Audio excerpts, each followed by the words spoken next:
No, well, I won't, because it's Kate's technique. So. Oh yeah. Fair play. Absolutely. Hold on. Well, it's kind of. I've adapted it from Tara Brach. It's not mine. It's not yours entirely. Yeah. Well, anyway. So he was. He's quite sensitive, and there was one night this week where it's Kate's technique. So. I've quit that. I just keep going. Keep yourself. Lucinda had forgotten to cook for me, and she sat down with their dinner, and then I said, "Oh, am I not having any then?" Oh no, she said, "I forgot. It was Thursday." Al was immediately filled with guilt. And had to leap up and say, right, leaving his dinner to go cold. What do you want? What do you want? And Lucinda said, no, I'll do it when I finished eating. So I used it. I used that technique from your course to help him let what he was feeling just pass away quite quickly. And it worked tremendously. Great. So you just guided him through it. I just guided him through it. Yeah. And the same as for me, the emotion was not the emotion we both first thought it was. It was something different. And in the end, I said, so how do you feel now? Has that gone? Oh, yeah, he said he didn't understand what happened because he said, oh, yes, because now you've explained that you're all right about it. But I'd said I was all right about it at the beginning. I said, no, it doesn't matter. But no, he was anxious. And by the end, he was not, and he sat down and ate his dinner. Yeah, that's so cool. And that's the thing, isn't it? There's so many ways you can use it.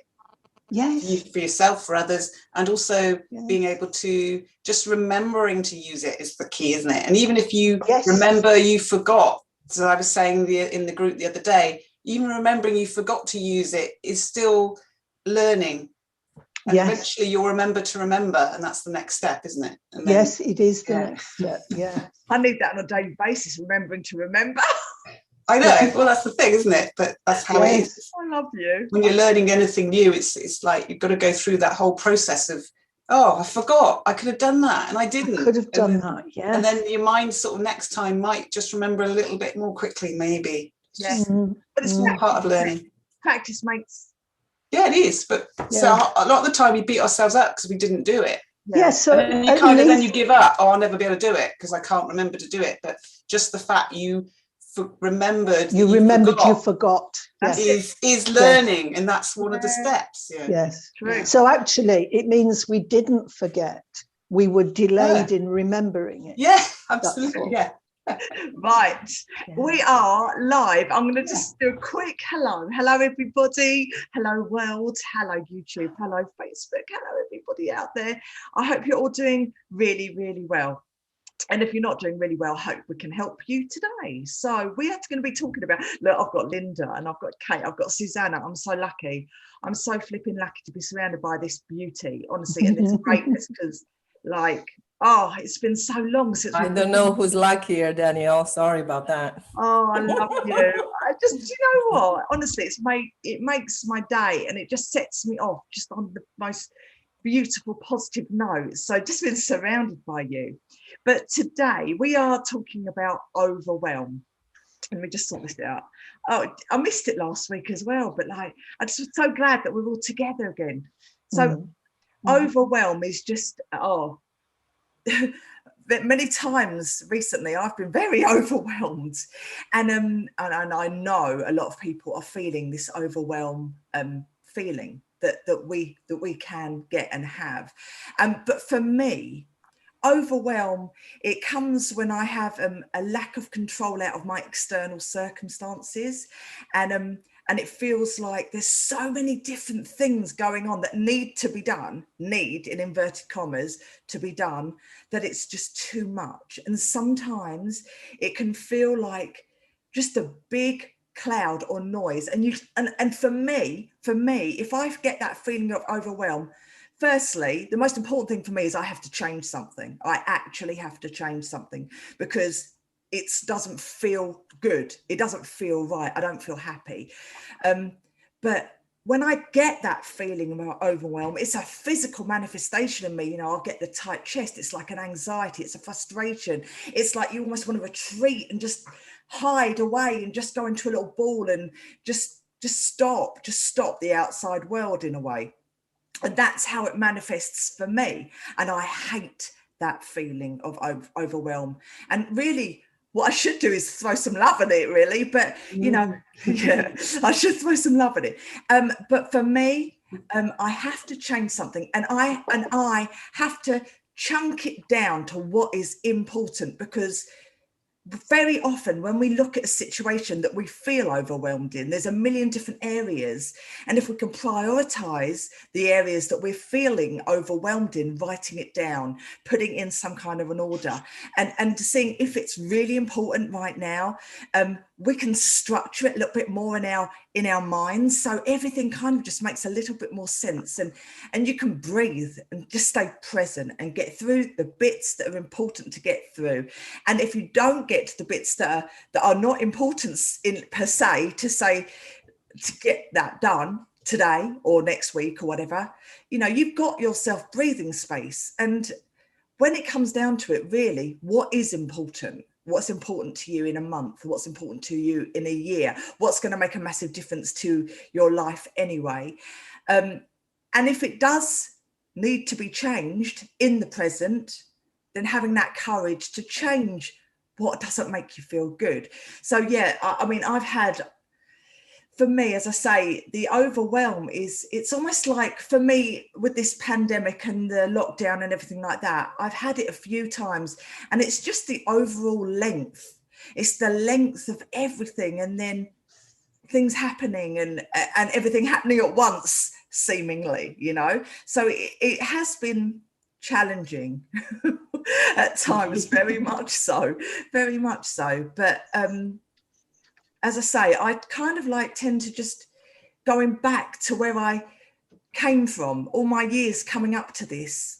When I've felt that overwhelmed feeling before, like with my past businesses, you know, like with the light lead, when I was doing that, I had that towards the end. I had that feeling of overwhelm, that feeling of pressure, that feeling of, oh gosh, the closedness, the tight chest, all of those things. And I had to change something. I literally had to change something massive, because in that present, that's what was important to me, to change something massively. And the only thing I could do was to change something and make a change and make that difference, and to release that feeling of overwhelm. And it's like a weight just coming off your back. And if you do reach out to people and talk, you'll find that there is a way through as well, because nothing's as daunting as it seems in that, you know, in that overwhelmed state.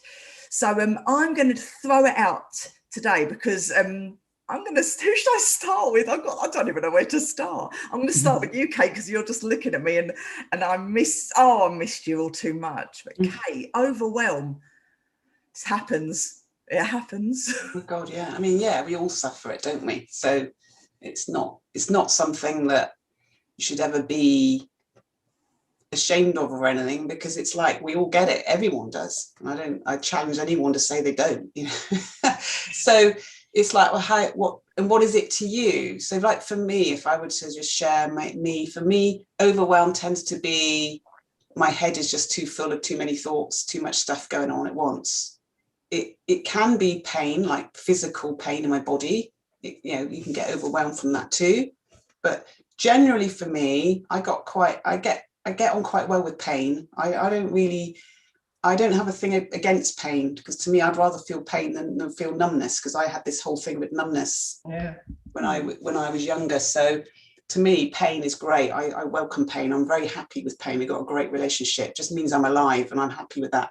So for me, it's more when my head is just full of stuff, too much stuff going on, and I can't see a way out. It's kind of like I'm trapped with all these thoughts, and they're like bursting, you know, it's just full, and I can't think clearly enough to think my way out of it either. So you're kind of trapped with them, and there's no way out of it. And so my trick for that is, when that happens, is I imagine all my thoughts are like out in front of me.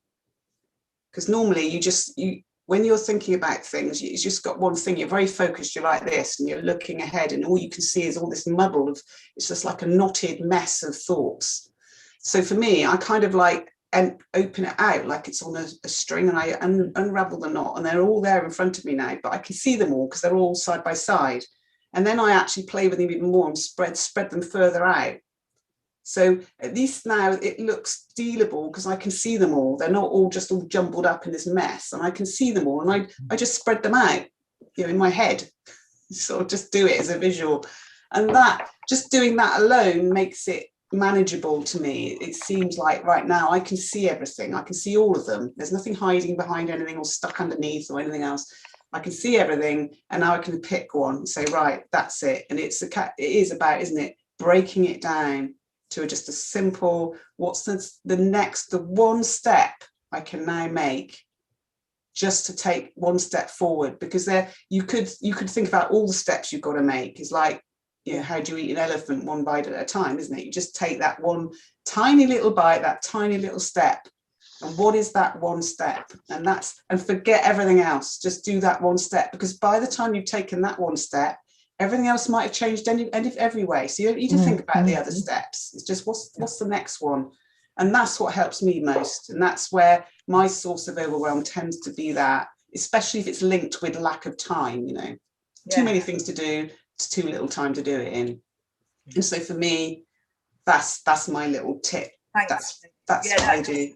Visualization is extremely important, because the picture that we're blowing up in our mind can sometimes be very close and very big, and we can use that perspective and just maybe take that picture a bit further away as well to see how that feels, and playing around with that picture a little bit and changing the colors of it, and black and white, and maybe shrinking it and even making it disappear to feel less huge in our heads as well. Each thing, in that list of things to do, what is important. So what's that one thing you can do right now, the tiniest little step possible. I love it. Just do that, and then you do it again. What's the next step? Absolutely. Brilliant. But you don't need to plan your next 20 steps, because by the time you get to step 2, step 20 won't be valid anyway. Something else, it will be something else. And so it's like, for me, it's like trying to plan everything in advance before you do anything and make it perfect. That's another thing for me, perfectionism, that whole make it perfect and then I'll start. Well, that doesn't work at all. Take that one little step. Susie, darling. Yeah, do you hear me? I hear you perfect. You like my voice? I love your voice. Well, I love what Kate said. Indeed, you don't want to do something major, and that's the trick there. When you feel this overwhelm, especially for me, and having a client the other day sharing with me her experience, and I was able to recognize what she was experiencing, because I was just going through that as well. It's the feeling that nothing works. See, so yes, there is a sense of fear. There is an intense anxiety, to me, and from what my client was sharing, sort of panic, and there's no clarity. You feel very clouded, and you feel that it's too much, and that you cannot handle it. So that's the thing. That's the fear, that this is too much for you to handle. And I've reflected on that. To a certain extent, it is true, because accepting my human nature, my limited aspect, is part of who I am. So it pushes one, especially me in the situation, all the circumstances I've been through lately, to see that what are the limits above which and underneath which I can exist. I can't say now that if you take me out and you put me in the desert, leave me there for 3 days, I'm going to be happy and meditating on God and illuminate myself. No, I'm probably gonna die of starving and heat and cold at night. And so all these situations, make us see where are the boundaries of this physical experience and respect that. Because respecting oneself is respecting those limits. And there's been a lot of, especially these, like the past years and still going on now, this, you can do it, you're better than this, you can expand, you can grow, you can endure. But reality is you can't endure everything. And the moment where life takes away from you certain things, you realize there are certain boundaries to which, yes, you can make it through, but it's not what you want, or it's not what makes you thrive. And there's learning for sure, but it is painful, and it brings this humbleness of recognizing your own nature, that, hey, I need this and I need this. And I'm not talking about a bigger car and a bigger house. I'm just talking about basics, what really is required for you to be okay, within which limits. Pushing the boundaries, it's a cool idea, but it's not always the best choice. Yeah. Like so to come back to the conversation I had with my clients. So what we did, we realized that, because she was telling me, no matter what I do everything you told me. She said, I do tapping, I do breathing, I stop, I take a conscious breathing. And it's true, you do all that and nothing works. She said, I had this feeling that I'm tired of being here. Oh. Tired of being here in this body, in this world where it sucks, where it's weird, where it can't do anything, like this irritability and this feeling of how do you say, powerlessness, where you can't change, you can't do, you can't move out, you can't move on, you can't change things because things are stuck, generally speaking. So your rhythm is stopped. And so she was describing all that. So what we did, and we did it together, that was the fun part. We started with what was. So I said, okay, let's feel that in the body and just allow that for the time being. Doesn't mean we want it or we love it, or we just, let's just acknowledge what's happening in the body. And there was this pain in the chest and in the solar plexus, and there was this heaviness in the heart, and there was this depressive feeling, and there was heaviness in the legs, and there was all sorts of things. And then what I asked her to do is to say, okay, what's the perspective of your own life from there? And so she described to me, she says, okay, my son is doing that, the work is not working, I have no money, I have to move, I don't know where to go. And so I said, okay, that's the picture. I just asked her to take a shot. Okay, take a shot of life from there, from within this painful experience. So she did. We allowed a little bit of that, knowing that that would be painful, and we accepted that. And then she went up above, like at the roof level. And I said, okay, let's look at this now from a little bit higher. Yeah. What do you see? So again, so now the sensations in the body being less obvious. So she started to see clearly. She says, okay, there is that, and there is that, and there is that. So we went further and further until we reached the clouds. Well, she started laughing. She said, well, there's no big deal, nothing. I said, okay, let's go a little bit lower because we still need to have some clarity. So I asked her to go at a level of height, which would give her enough clarity, at least for her unconscious mind, to find an order and to establish a sort of priority in what needs to be done. And then once we did that with the unconscious, I asked her to take a deep breath, and then she exhaled, and then we went deep inside. So from high above, we were deep inside, but not only in the body, but deep to the core. Yeah. So we went into the soul. It go deeper and deeper, but I asked her to take that, use the gravity to really go as deep as she could among within herself. And we had a very beautiful experience, both of us, because the insight that she had was that it's not, there is many things. It seems like there's many things, but there is essentially one thing that she could change. And that was allowing more of that light in. Nice. And let it work for her. So basically, we ended this sort of meditation, hypnosis session, whatever that was, with her allowing this light from within to spread and come up to the surface and go and shed light on all these areas of her life where there was overwhelm, and connecting to that which is permanent, connecting to that which is real. Yeah. and finding in there in the heart the little treasure, that little jewel that is hidden in that overwhelming state. Yeah. At least at the unconscious level. So we left it at that. I don't know how it worked afterwards, but she was feeling good. She says it's been weeks and months. I didn't feel that good. So it is a process, and it's so, as Kate said, it's we have to be humble enough to say that, hey, it's normal, it's human nature, and it's okay. We feel that, you know, especially in times like this. Oh yeah, it's just recognizing as well that there is that light, isn't it? It's finding that perspective that you can get that glimpse of what's real rather than in that mess that your head's perceiving at the time. So no, I love that. It was brilliant, Susie. Thank you, darling. Thank you. And going to my beautiful Linda. Linda, darling, overwhelm. There's been a few times. Overwhelm. Oh gosh, yes. It's surely everybody at some point feels overwhelmed. What I remember is, I remember one day, a few years ago, and I don't remember the circumstance, which is interesting. I don't know what circumstances caused it, so that's gone now.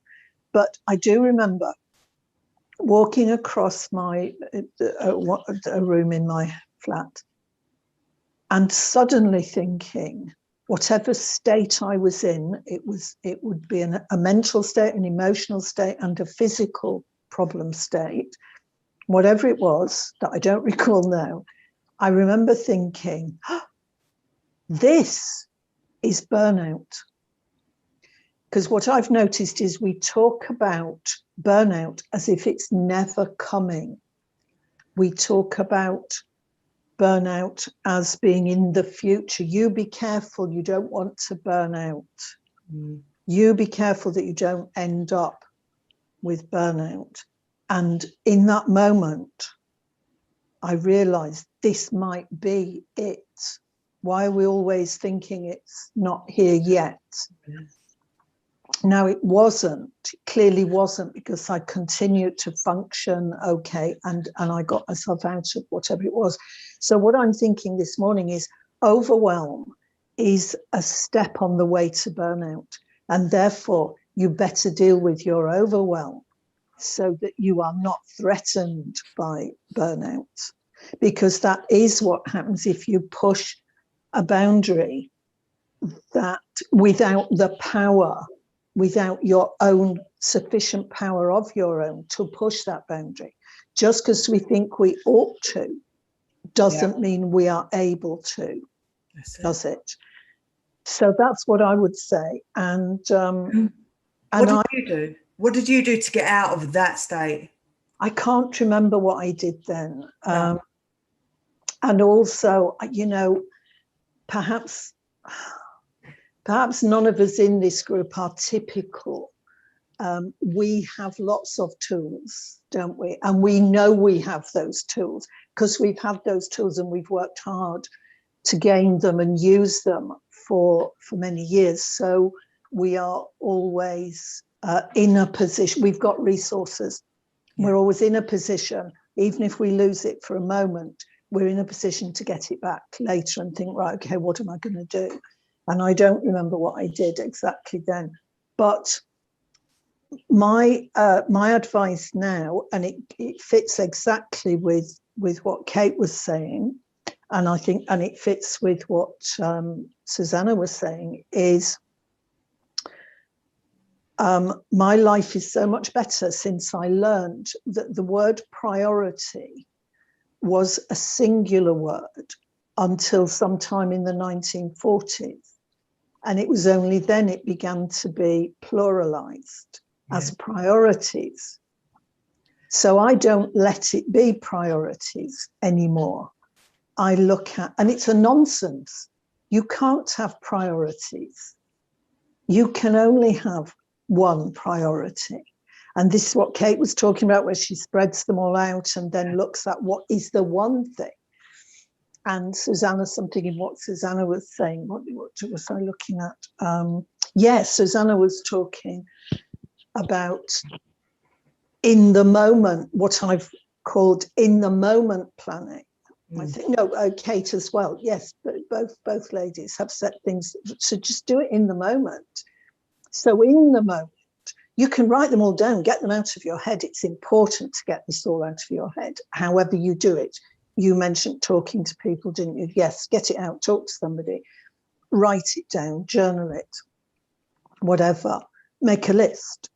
And then you choose your one priority, because there only can be one priority. We're pretending, I believe, if we make a list of priorities, I think we're pretending.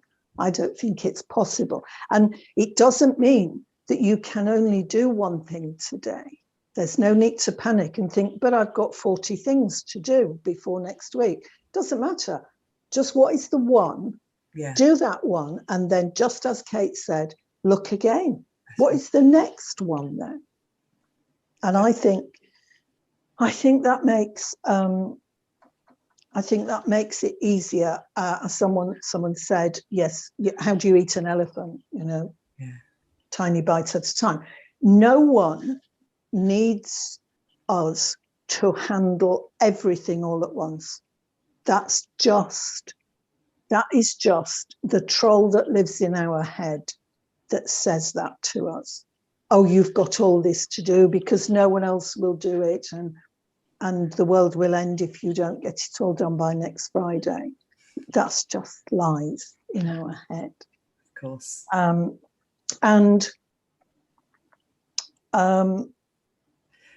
And we've got to be realistic about, I think it's helpful to be realistic about our resource and our power. Our power is not limitless. And our resource is not without limit. Mm-hmm. When none of us are, we'd like to think we are, and we can feel as if we are. It's all right to feel as if we are, but none of us are Superwoman or Superman, are we? We have not got limitless resource. That's right. So I guess at the same time as finding the priority, the one priority, we can look at, in finding that one priority, we can look at what resource do I have right now? Yeah. What resource am I connected with right now? Because you might not be connected with your resource of strength. You might feel weak in that moment. You might feel useless. You might feel you're not very clever. Actually, you're never going to be, all that nonsense. Yeah. So match what you want to choose to do, match it to what you're able to do in that moment, because it's not the only moment. That's right. I think that would be my mantra. This is not the only moment.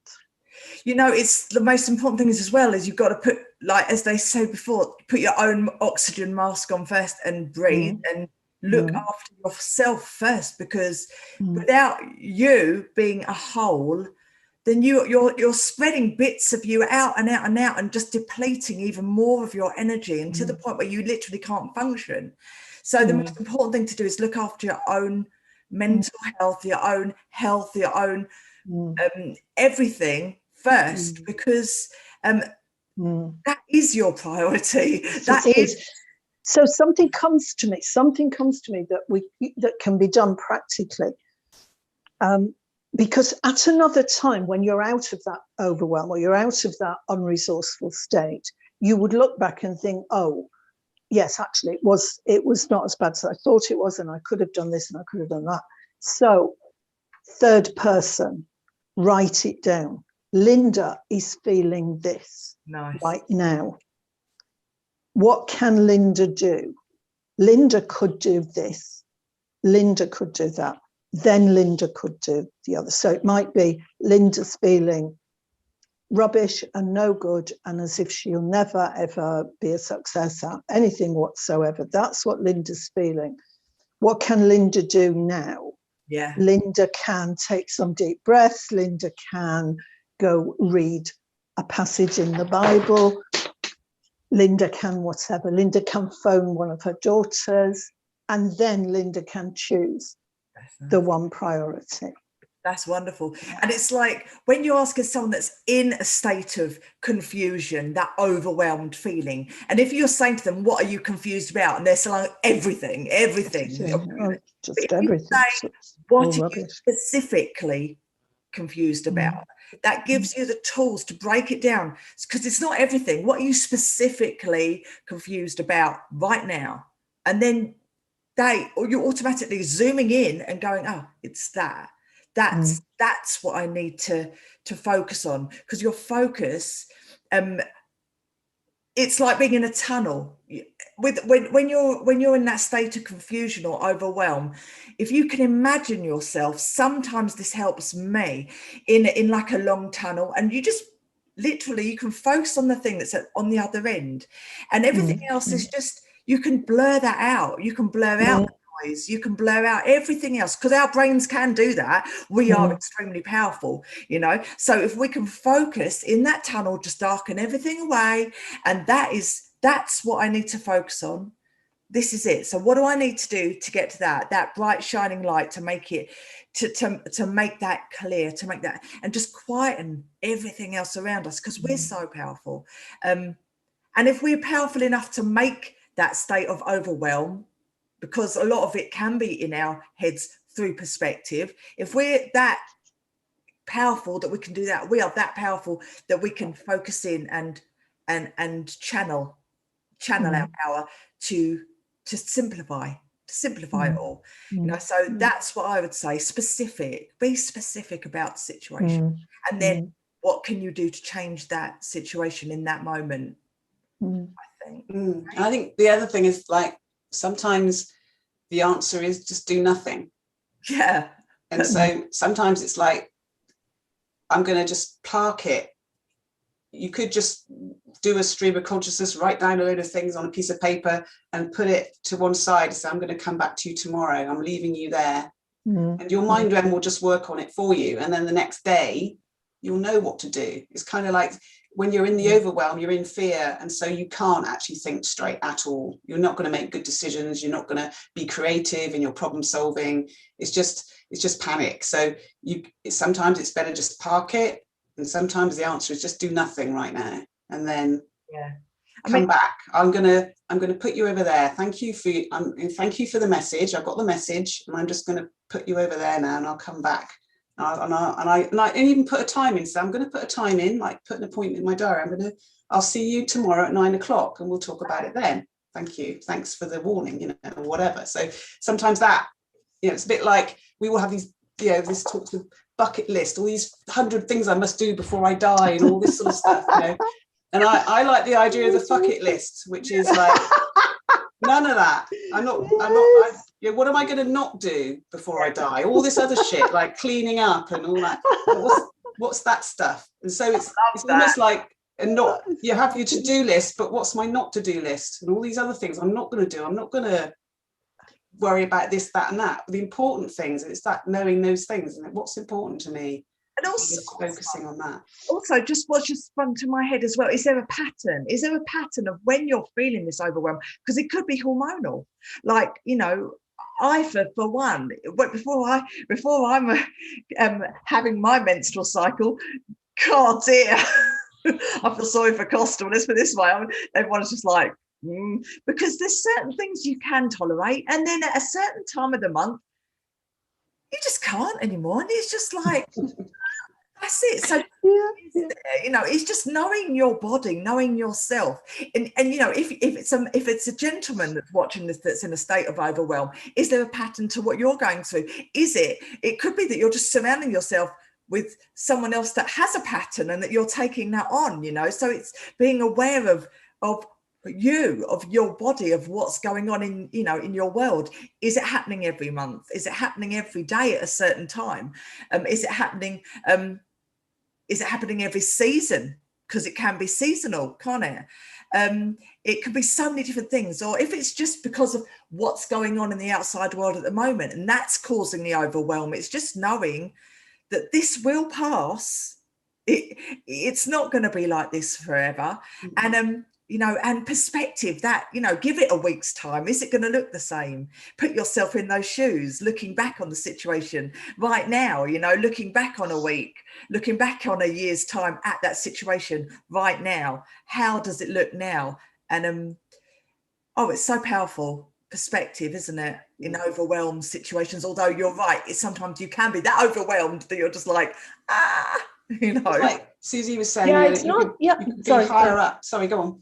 Yeah, that's exactly where I was going. Probably to the same idea. Go on. Yes. Well, I was just saying that you were saying about, you know, new perspective, you know, float above yourself, look down. How high can you go to move away from the feeling, and then you can see things for what they really are, not through being stuck in the feeling. Yeah. Or like you're saying, you can change perspective by time. You know, is this going to really be a problem for me in 5 years' time, or not? You know, what's it going to be like in 5 years or 10 years? And so then you immediately get perspective, and that the feeling, kind of the fear goes, because you've gone too far in the future, or too high up in the sky, or whatever it is.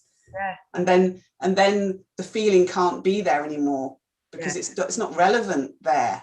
And so straight away you're out of that panic mode and into a more clarity, more problem solving, more creative, and everything else. So yeah, exactly. Yeah, that's what when listening to Danielle, it's not just the amount of things you have to do that gives you overwhelm. Sometimes it's the intensity or the importance of something that is not going well, or the gravity of some circumstances you're going through. It's not just like how many things I have to do will create overwhelm. It's a state. And listening to you, brilliant minds, it occurred to me right now that actually overwhelm is more of how much mental space there is there. I saw it like a sort of a bubble. We have several ideas and several possibilities, some smaller, some bigger, and then all of a sudden something bad takes this whole space and fills up the internal mental space, which we believe it could be limited. But to a certain extent, it is limited by our own definitions. So that's the only limit. So I think when we feel overwhelmed is that some idea, whatever that is, takes over the whole space. And there's very little space for it. So whatever you do, there's nothing else that can work. Even if you can say you're powerful, that will be a tiny little dot that will have no power over that. So I think it's about creating a little bit of space, a little bit at a time, like Kate said, and just taking a deep breath, or just saying, like Linda said, you know, Linda can now take a deep breath, or just saying, this is overwhelm, and just staying in 1 second there consciously, despite the pain, will create a little bit of a separation, a little bit of something going on. I think that's what it is, creating mental space. So if I can come in there, I was reading the other day about meditation, that if you meditate regularly, that meditation will create a bit of space around our issues. It will give us that space. We can't open up our head and look in and see that it's done that, can we? But that has been people's experience. That and of course, if you're overwhelmed, you know, there's the jam jar, isn't there? So in our family, we look at the stress jam jar, and when it's full to the brim, it only takes one tiny drop to overflow. So you must have something in your life that is always siphoning off the stress that's building up, because there is stress can build up. Life is stressful. Life can be stressful. It's never going to be stress-free. So there's a need for something, whatever it is. It might be walking. It might be anything at all. Meditation is something that we know does this job. So it could be that siphons off some of the stress in that jam jar, and then the more we can siphon off, the further we are from reaching overwhelm, because that's overwhelm, isn't it? When that final drop goes in, and the final drop might not be at all that somebody has been diagnosed with a terminal illness. Not at all. It can just be that your toddler has spilt their milk. It could be all it is. And that's it. You're over your limit of tolerance. That's true. It's like when we're overwhelmed as well, it's what you were saying, Kate, when your thoughts just race. And like there's so many thoughts that you're just racing, and if you can slow everything down, I find that really helps as well. Just slow it down, slow everything down, slow your breathing down, if you're thinking about something or thinking about a moving image of what it is that you're thinking about doing, if you can slow that down, that can really help as well. Just slowing, just taking a breath, breathing. Yeah. I think that's a powerful. Can I add something? I think listening to you and to Linda, it's, after all, like anything else, it's a bad state that we don't want to experience, right? Yeah. It's a very intense, negative, physical, painful state that we don't like.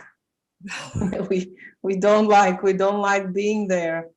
And so it's a matter of practicing with how do you deal with bad states. That becomes meditation, and it comes what Danielle was saying, you know, to have this ability to sit with things at a certain point in time, because life is suffering. I mean, listen to Buddha, go to any master, no master will come and tell you, Jesus, you know, he will not tell you, you know, life is joy and beauty, and, you know, come here and enjoy yourself.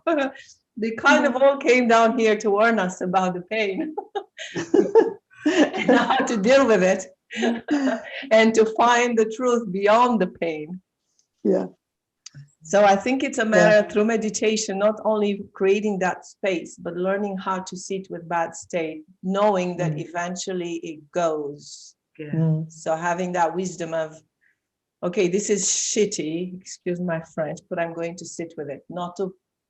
Yeah, I don't know if you've learned of or read anything about Alan Watts or of Alan Watts. Have you heard of him? He's a brilliant British philosopher.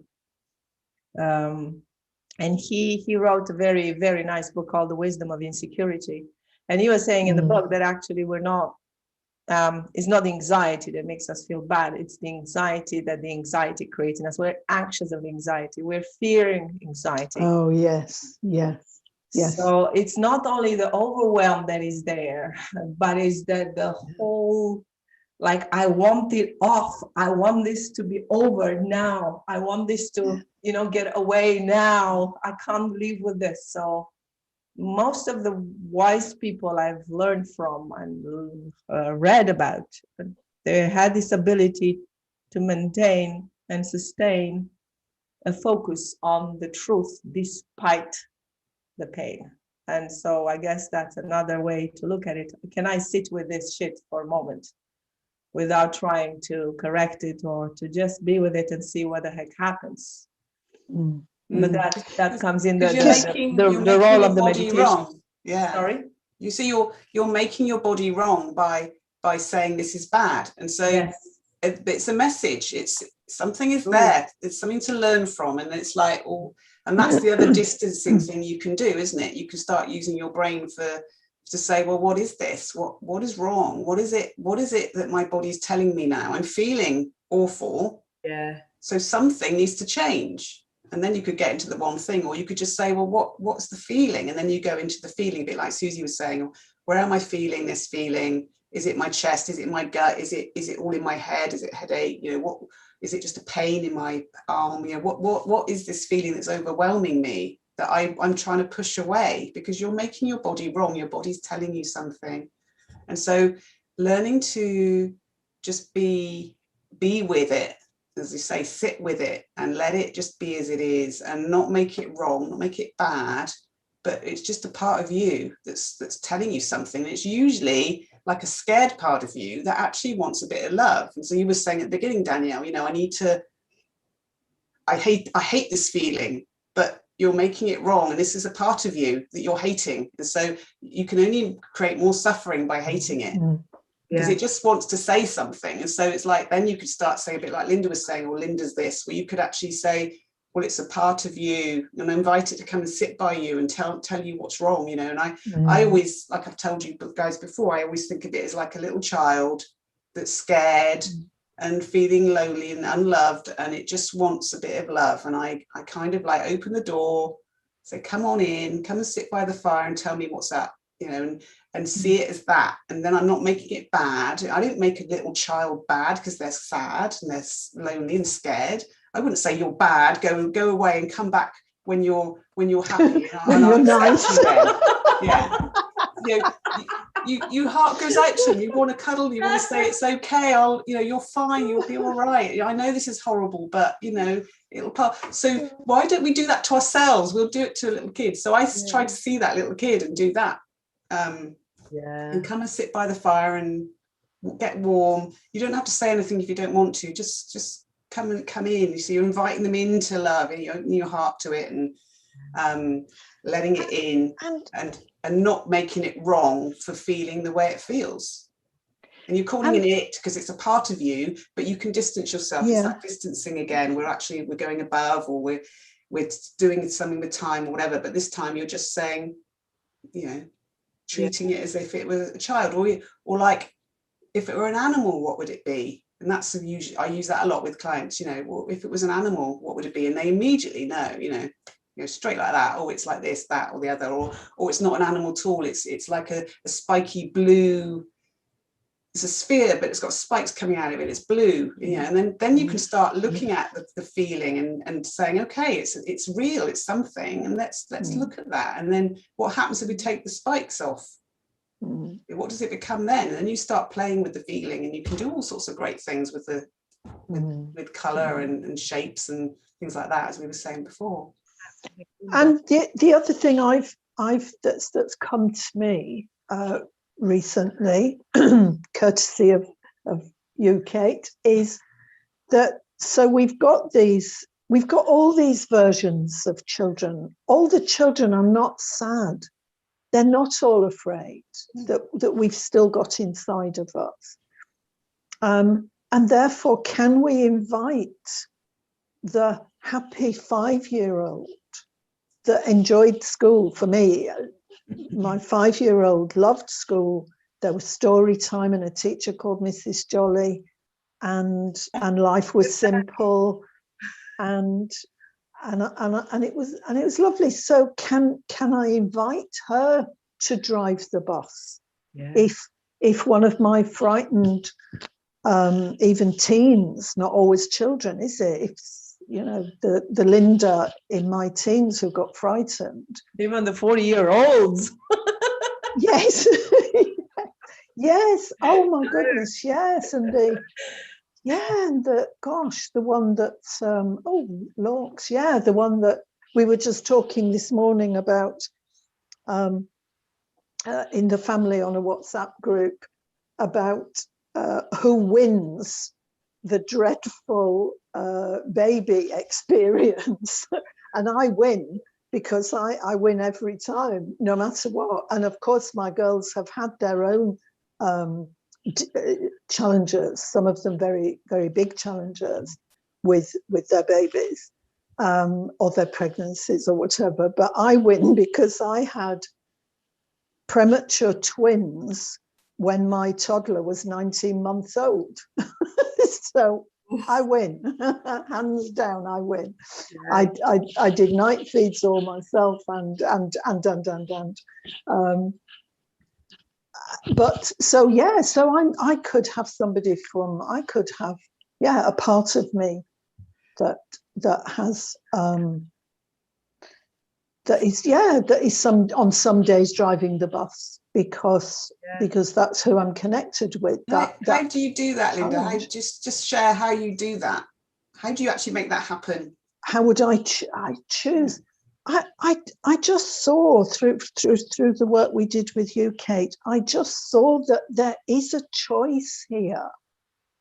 The power of choosing. I don't know if I'm able to put it over well enough to give someone else the gift of doing it. or whether it's just something that I've realized. We have the power to choose. And so why not choose something that is helpful? It is a choice. You talk about this, Linda, reminds me of a very interesting work that I've done a long time ago called Gurdjieff. Have you ever heard of it, any of you? No. It's very interesting. It's called the fourth way, as compared to the way of the yogi, yes, the way of the fakir, and the way of the monk. And this fourth way was supposed to be addressed to the Westerner, like the men from the West that have a job, live in modern life, and to have tools and ways to find the essence of themselves. And he talks a lot. He was, by the way, Armenian, so I'm a bit proud because I have Armenian origins as well. So he's one of my Armenians. And he was talking about different I like I am, different persons within. So we are like a sum of all these bits and pieces of, child level and adults and teens and whatnot. So there's several I's, identities in there. And then the true spiritual work starts the moment where there is a deputy steward, he was calling it that way. So basically, all this spiritual work you do on yourself eventually over time creates one more solid identity that can actually communicate and master the rest, like tells them all what to do. So, okay, I know you're bragging about that. I know you're complaining about this, but now we do this. I understand, but now I decide what we all do. And so it's very possible, because when you do this type of work, it's basically a lot of self-observation. And there's a very interesting book for people listening if they want to read to learn more about this, because the key for Gurdjieff was awareness. And there is this very interesting book that one of his students wrote, Uspensky, called Life is Real Only Then When I Am. So basically, they say when nothing else works, if you can just remember yourself. Yeah. Remember I am. And so just that in itself, it's the key to switch the state and to manage to put some order in that mess. And as Linda was saying, by knowing so well your different I's through self-observation, you see, okay, this is the little me, this is the teen me, this is this and this and that. Eventually, you can actually arrange for a shift, a switch between two. I said, okay, now you come and do it. I guess we'd need to know ourselves well enough. Yes, and we'd need to acknowledge the negative version of ourselves that's currently popped into the driving seat. Then we'd need to acknowledge that. We're not just kicking her aside. So we'd acknowledge that, yes, I know that time was awful, and I know that this is how you're feeling right now. So maybe you can go rest, and let's have Linda from 5 to drive the bus. That's interesting, that fourth way. Something else I've noticed is that whenever someone's stuck, or we're stuck, and there only seems to be two choices, or someone's arguing with you and you're saying, well, this is how it should be, and they're presenting a ridiculously useless alternative and saying there's only these two things then. Well, either we've got to argue all the time, or I get walked all over.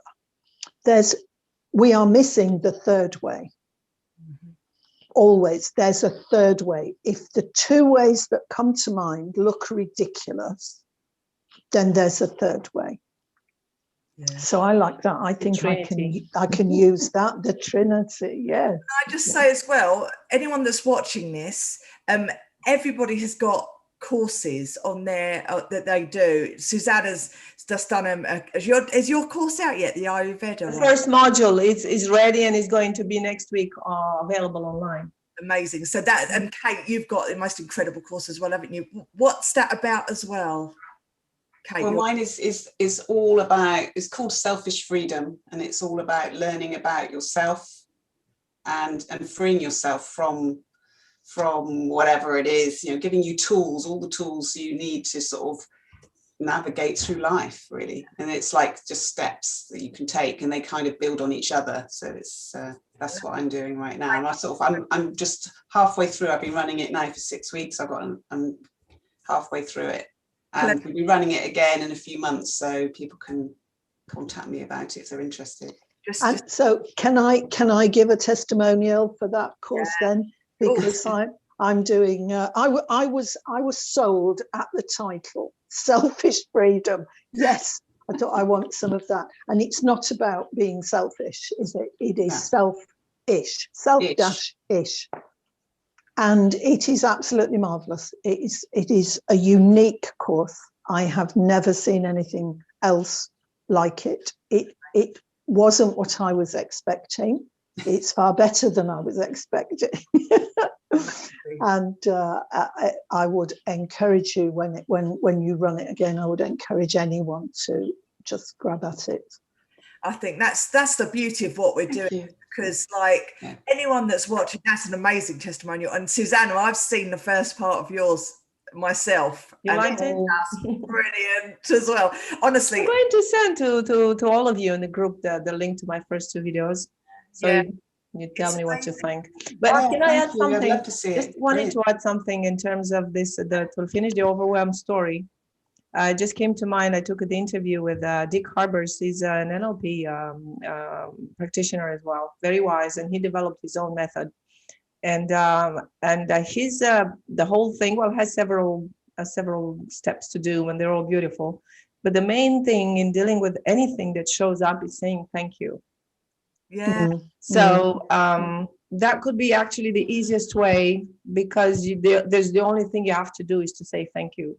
You don't have to really thank it. You don't have to love it. You don't have to do anything else, even not to breathe consciously, because sometimes it's very hard.